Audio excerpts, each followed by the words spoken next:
Wow, here's something I missed. A Colorado judge ruled that Trump did engage in an insurrection, but still allows him to be on the ballot, saying that the Constitution and the 14th Amendment doesn't bar people from running as president.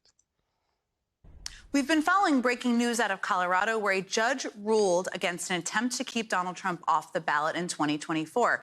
This is not the first time a judge has ruled this way, but in this ruling, the judge found, quote, that the court finds that petitioners have established that Trump engaged in an insurrection on January 6, 2021, through incitement, and that the First Amendment does not protect Trump's speech.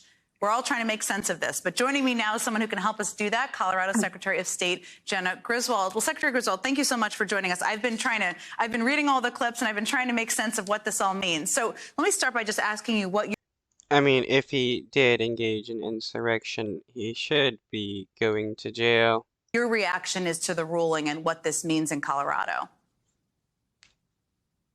Well, I think first off, having the court say that the former president engaged in insurrection is big news for the entire country. Donald Trump is a danger to American democracy, and that's something that's really novel about this case, that the judge decided that. But ultimately, she has ordered me to put him on the ballot, and I will, of course, follow whatever court order is in place by the time I certify the ballot. The judge found Well, it's messed up that the judge ruled that he did engage in insurrection, but is still going to allow him to be on the and not like have him charged and sent to jail or something. and this is what's so interesting because it is significant. I'm not a lawyer, but that the judge did say he was involved in the insurrection, as you just said. The judge also found that Trump as president was not an officer of the United States. Did that surprise you? Honestly, yes. The idea that if you're a soldier or a congressperson, a U.S. senator, that if you engage in insurrection, you can't be qualified to sit in office again. But the U.S. president can engage in insurrection and then be president again, I think is a potentially dangerous precedent.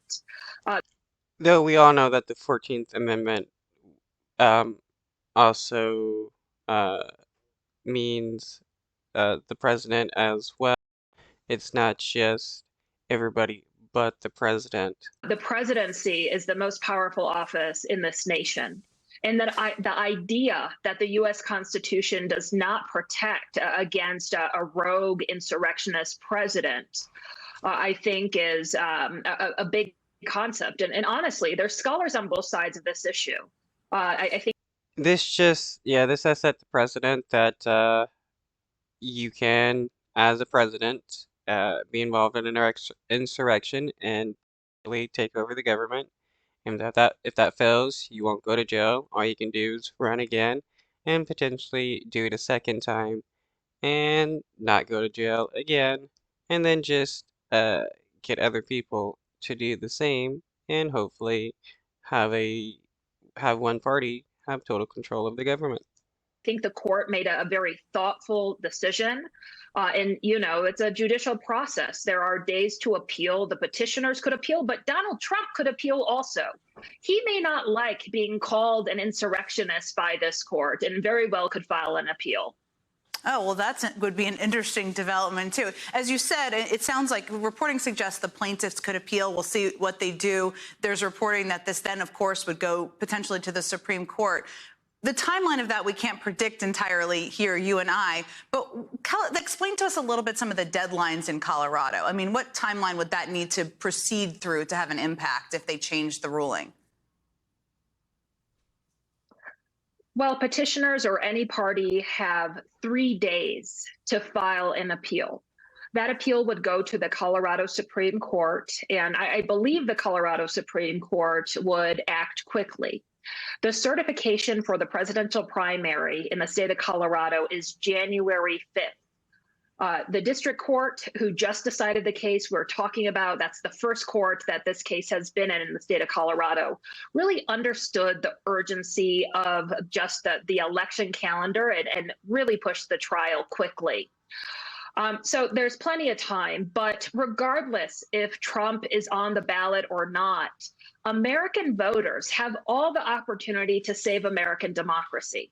They did it in 2018, 2020, 2022. And I do believe, whatever the outcome of this case is, that our democracy will be safe because Americans are good people and they know that we need to have a country where the rule of law is followed, where the U.S. Constitution is upheld, and that the American people are respected. And